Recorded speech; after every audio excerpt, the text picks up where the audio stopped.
In the last lecture, we have seen that a function of bounded variation can be expressed as the difference of two monotonically non-decreasing bounded functions on this interval AB. And in this lecture, we will see a differentiation theorem for functions of bounded variations and for monotone functions on compact intervals. So, of course, boundedness for monotone functions is not required as an assumption for compact intervals, because a monotone function on a bounded interval will automatically be bounded if it is, whether it is monotonically non-decreasing or monotonically non-increasing. But now we can state the theorem that if f is a function of bounded variation on a compact interval, then f is differentiable almost everywhere. So here we have only assumed that it is bounded variation. What we will actually show is the following theorem, that if f is monotonically non-decreasing, then f is differentiable almost everywhere. So because a function of bounded variation can be written as a difference of two functions which are monotonically non-decreasing, then differentiability almost everywhere for both these functions will imply the differentiability of the function of bounded variation. So theorem, let's call this theorem 1 and let's call this theorem 2. So theorem 2 will imply theorem 1, and in fact we will somewhat weaken rather strengthen our hypothesis, and we will assume that this is a continuous function which is monotonically non-decreasing. So once we have established it for continuous function, then we will use what's called a continuous singular decomposition for monotonically non-decreasing functions, and prove it for both these parts of the decomposition. One part will be continuous and the other part will be a limit of what are called functions with jump discontinuity or jump functions. With they will also be differentiable almost everywhere. So let's look at the proof of theorem 2, which will imply theorem 1. So this theorem is going to have a rather long proof, and there are many lemmas that are needed for preparatory as a preparatory lemma, and we will do this step by step. So the first preparatory lemma that we need is that if you have a monotone function on a defined real valued monotone function on a compact interval, then it is measurable. So this is not very difficult to show, and I leave it as an exercise. The second preparatory lemma that we need is a very useful result called the rising sun lemma, and it is due to Riesz, and it says that if f is a function from AB, a compact interval AB to R, so a real valued function which is continuous, then if you defined E to be the set of points in X, so this should be AB, set of points in AB such that there exists a strictly positive number h depending on x, so h is hx, such that fx plus h is strictly greater than f of x, meaning that the value that f takes at x is strictly lower than the value that f takes on a point which is strictly on the right of x. So then the claim says that this set E is an open set, first of all, and if E is non-empty, it can be written as a countable union of disjoint intervals ak, bk, k equal to 1 to infinity. So just a countable union of intervals of the form ak, bk, and E is a disjoint union of all these intervals. And the last part, which is the most crucial, is that for each k, either we have f ak equals f bk, or if one of the endpoints is actually equal to a, then f bk is greater than or equal to f ak. So before we proceed, let me give a graphical illustration why it's called the rising sun lemma.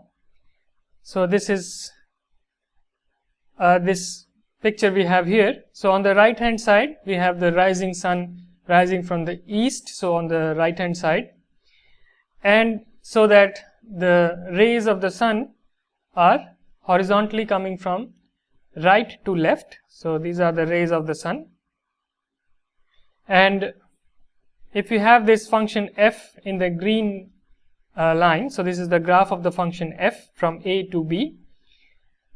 So there will be points where the sun rays can hit directly on the graph of the function f. There will be some points where the sun rays will hit directly, and there will be some other points where sun rays cannot hit because they lie in the shadow area. So here these shaded points are the shaded area where the sun rays cannot hit, because you can think of them as mountains, and these are the so called valleys. And so here you can, so these are precisely the disjoint union, the intervals that make up this set E. So this is this interval, for example, from ak to bk, this is a subset of E, and here again this is a subset of E, except that when the starting point is itself the end point of one of these open intervals, then you no longer have ak equals bk. So if ak and bk lie in the interior of a and b, then f of ak will be equal to f of bk. So this is f takes the same value on ak and bk, except when ak is the starting point a, in which case f bk, so this is f bk, this is greater than or equal to f ak. Okay, so this is why it's called the rising sun lemma. And now let's look at the proof of this lemma. So to start the proof of the rising sun lemma, first note that since f is a continuous function, f is continuous, E is an open set.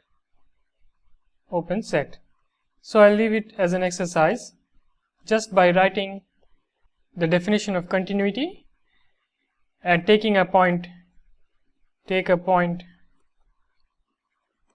x in E and produce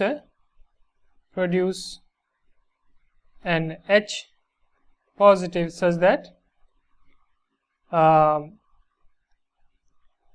in the interval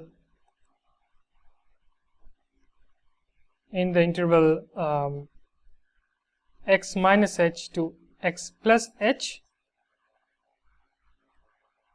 any, so let me write this as IH, any y in IH also belongs to E, meaning that there will be, given this point y, there will be a point strictly to the right of y on which f takes a higher value. Okay, so this is not very hard to show, and I'll leave it to you as an exercise. And now we have an open set E, and any open set in R can be written let me take it in AB. AB can be written as a countable union of disjoint open intervals AK BK or A BK. So A can be included here or AK B. So these can also occur in the disjoint unions, and in fact we will also consider these kinds of intervals in our decomposition of E into a countable union of disjoint intervals. So not just these kinds of intervals, but also where you can include A or include B, because these are also relatively open sets. So this set and this set, these are relatively open in AB. Okay, so this is a rather a general topological result that you can consult. For example, you can look at theorem 1.3 in Stein and Shakarchi book for a proof of this fact, that any open set in AB can be written as a countable union of disjoint open intervals, relatively open intervals in AB. So now we only have to show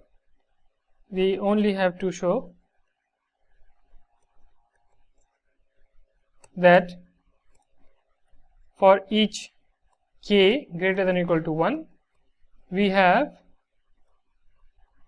either FAK equals FBK if AK is not equal to A, and FBK is greater than or equal to FAK if AK equals A.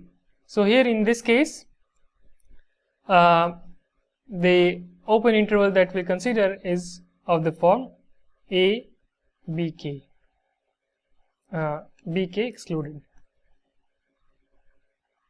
So this is the kind of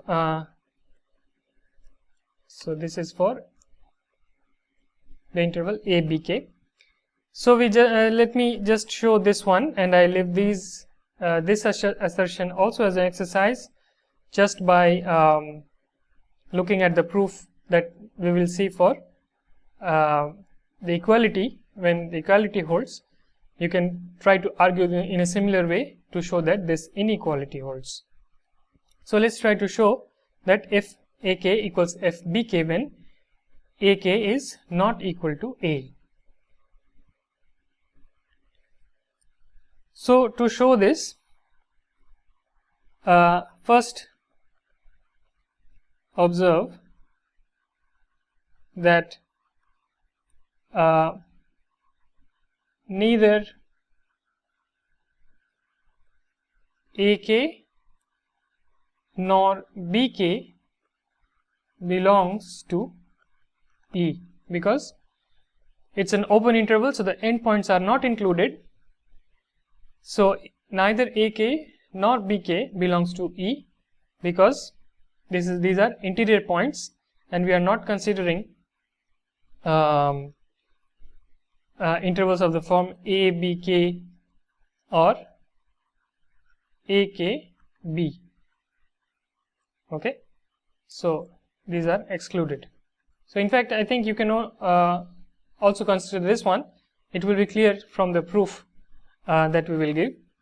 So since for any x in E there exists an h greater than 0 such that fx plus h is greater than fx, and because AK does not belong to E, this implies that for all x greater than or equal to AK in AB, in AB, we have fx is less than or equal to fak, because otherwise if there was a point where fx was greater than fak strictly to the right of ak, then it would belong to E, and we have seen that ak is not in E. So in particular f of bk is less than or equal to f of ak. We now suppose that fbk is strictly less than fak, and we will arrive at a contradiction.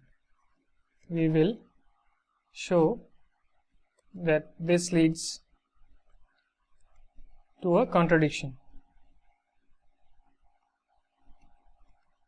Okay, so we have to show that fbk is equal to fak, so this will prove our result. So because f is continuous, by the intermediate value theorem,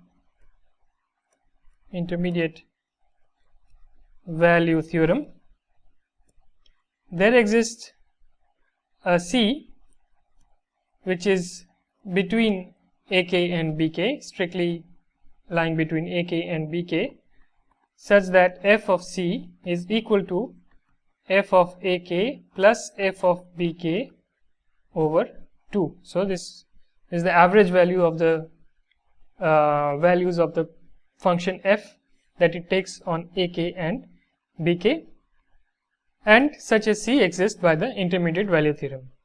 Now it could happen that there are many such points, infinitely many such points C.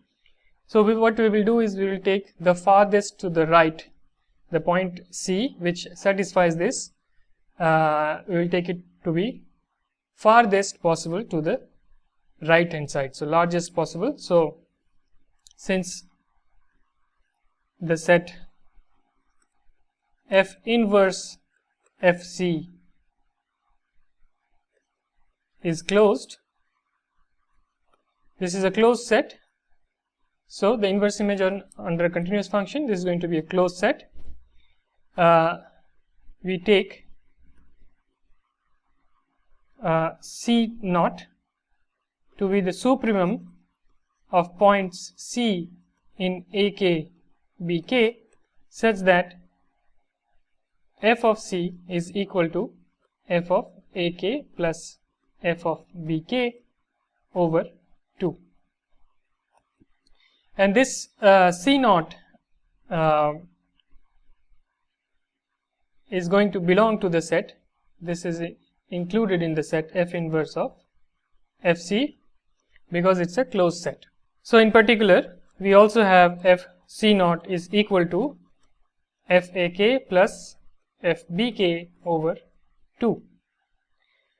And now to arrive at a contradiction,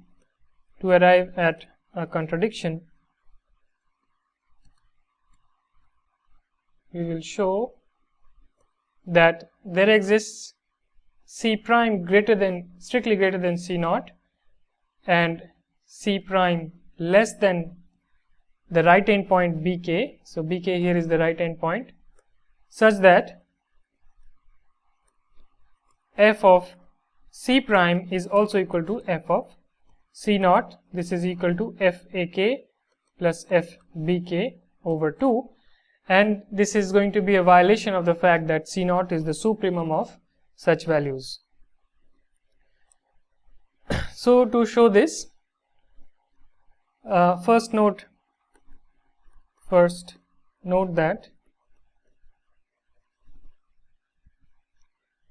since C naught belongs to E, there exists a point D greater than C naught, such that f of D is strictly greater than f of C naught. Now we also have that bk does not belong to E, so both these endpoints ak and bk did not belong to B. So for any x greater than or equal to bk, we have fx is less than or equal to f of bk, right?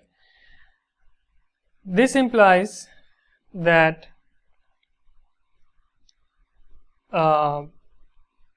so we had f of d greater than f of c, but f of c is again strictly greater than f of bk because it's the average of the values of fak and fbk, and this implies that fd is greater than fbk, which means that d must be less than bk, because for all values greater than or equal to bk we must have fx less than or equal to fbk. So we have found a point